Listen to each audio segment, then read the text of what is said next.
Hey, beautiful beings. Welcome back to the Faith and Frequency Book Club. This month, we read What Are You Waiting For? It's Your Life by Donovan.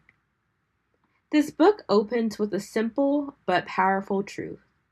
Your life has a purpose, not a borrowed purpose, not a delayed purpose, a unique contribution that only you were created to make. And another question that echoes throughout the entire book is this: what are you waiting for? Because this is not a dress rehearsal.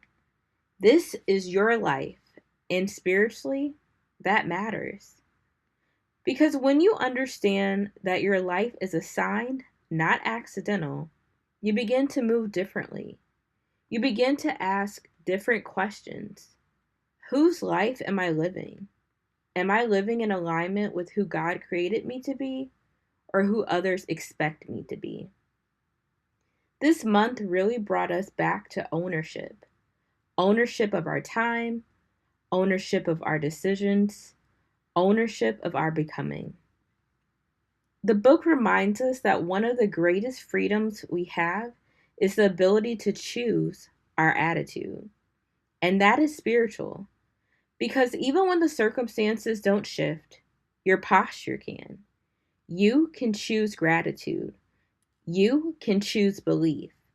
You can choose to see your life as a work in progress instead of something that is broken. And one of the simplest but most powerful practices we're given is this: what am I grateful for today? Because gratitude shifts your focus, and what you focus on expands. So now let's talk about beliefs. Because this book makes it clear that many of us are not stuck because of our circumstances. We are stuck because what we believe is possible. And the question becomes, what would I attempt to do if I knew I could not fail? That question requires faith. Not faith in outcomes, faith in possibility. Faith that God would not place a vision in you without also equipping you to walk it out. But belief alone is not enough. Belief must be coupled with action. The book reminds us that successful people expect success. They assume it as a natural outcome. They see it first in their mind and then in their life.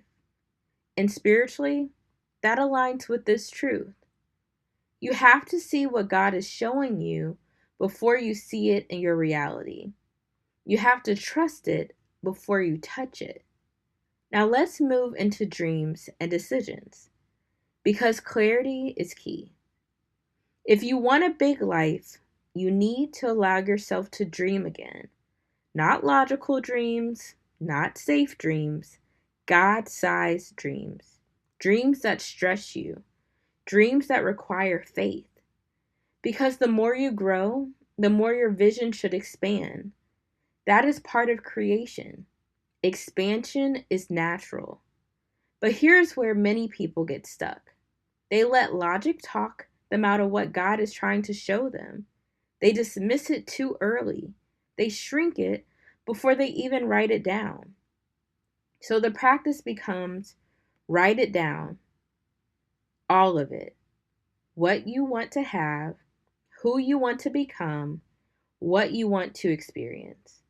Because vision without clarity will always stay a wish. And then we move into goals. Not just what you want, but why you want it. Because your purpose will carry you when motivation fades. Your purpose is what sustains you. And the book gives us 3 simple but powerful ingredients: the belief that it can be done, the commitment to make it happen, and the willingness to take action. Massive action. Because faith without action becomes stagnation. Now let's talk about energy. Because you cannot build a life you love from a place of disconnection. You have to be present. You have to be here. Each day is a gift. And the question becomes, how can I make the most of this day? What am I looking forward to? Because your focus determines your experience, and your experience shapes your life. Now let's talk about fear. Because fear will always show up. Fear of failure, fear of being hurt, fear of not being perfect. But the truth is, when you do the thing you fear, fear begins to lose its power. And the real shift happens when you replace fear with faith. Because there's a truth that was shared, and I want you to hold on to it. Fear knocked on the door. When faith answered, there was no one there. Faith removes what fear tries to magnify. So let's talk about commitment. Because at some point, you have to decide, am I all in? Do I have the integrity to stand for what I say I want? Because your level of commitment will determine your outcome. And then we arrive at action, because nothing changes without it.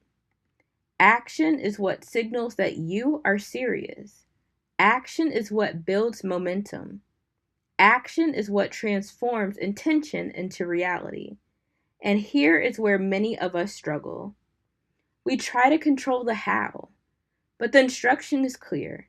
Set the goal, take the step, and trust that the next step will be revealed. Because alignment does not require full visibility. It requires obedience. Small steps, daily steps, consistent steps.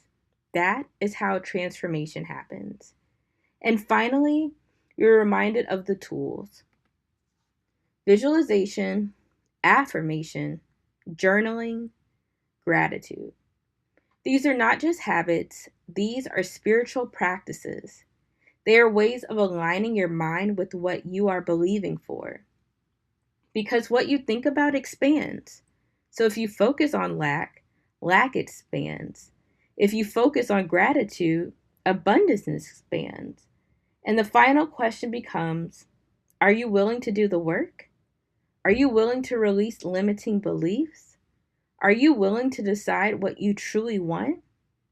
Are you willing to live the life you were created for? Because it is available, but it requires alignment. For a moment of faith, repeat these words. I trust that my life has purpose. I release limiting beliefs that no longer serve me. I believe I am capable of becoming who I was created to be. I commit to taking action in alignment with my purpose. For a moment of frequency tuning, what have you been waiting to start? What dream have you been shrinking to fit your comfort? What small action can you take today that moves you closer to alignment? Take a breath, sit with that. When you shift your thoughts, you shift your frequency. When you shift your frequency, you shift your life.